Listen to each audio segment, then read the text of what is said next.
যেই লাউ সেই কদু নির্বাচনের মাধ্যমে দেশ ও জাতির কোনো প্রত্যাশা পূরণ হবে না বলে মন্তব্য আশরাফ আলী আকনের। ত্রয়োদশ সংসদ নির্বাচন পিআর পদ্ধতিতে করার দাবি জানিয়েছে ইসলামী আন্দোলন বাংলাদেশ। প্রয়োজনে জনগণের মতামত নিতে এর আগে গণভোট আয়োজনের কথা বলেছে দলটি। ২রা সেপ্টেম্বর মঙ্গলবার প্রধান উপদেষ্টার সঙ্গে বৈঠক শেষে ইসলামী আন্দোলন বাংলাদেশের প্রেসিডিয়াম সদস্য আশরাফ আলী আকন এসব কথা জানান। মঙ্গলবার সন্ধ্যায় প্রধান উপদেষ্টা মোহাম্মদ ইউনূসের সঙ্গে তার বাসভবন যমুনায় ৭ রাজনৈতিক দলের সঙ্গে বৈঠক করেন।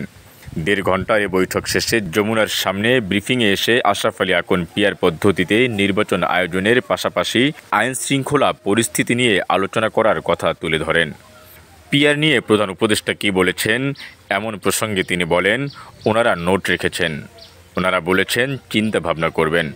বর্তমান আইনশৃঙ্খলা নিয়ে কথা হওয়ার কথা তুলে ধরে আশরাফ আলী বলেন, আমরা বলেছি আইনশৃঙ্খলা ব্যবস্থা ভেঙে পড়েছে, কোথাও আইনশৃঙ্খলা বাহিনীর কোনো দৃশ্যমান কোনো অগ্রগতি আমরা দেখতে পাইনি।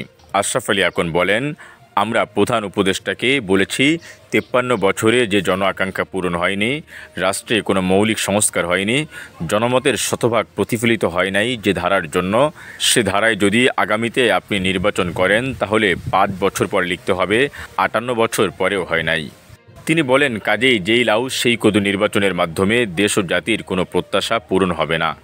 এজন্য আমরা বলেছি পিআর পদ্ধতিতে নির্বাচন হতে হবে। ৯১টি দেশে পিআর পদ্ধতি বিদ্যমান রয়েছে। তিনি বলেন, এটা বাস্তবায়নের জন্য আপনারা অতীতের মতো একটা গণভোটের ব্যবস্থা করেন।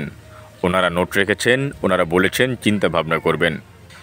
এদিন ৭টি রাজনৈতিক দল ইসলামী আন্দোলন বাংলাদেশ, এবি পার্টি, নাগরিক ঐক্য, গণসংহতি আন্দোলন, গণ অধিকার পরিষদ, এলডিপি ও জাতীয় গণফ্রন্ট এবং কওমি মাদ্রাসা ভিত্তিক সংগঠন হেফাজতে ইসলাম বাংলাদেশের প্রতিনিধিদের সঙ্গে বৈঠক করেন প্রধান উপদেষ্টা।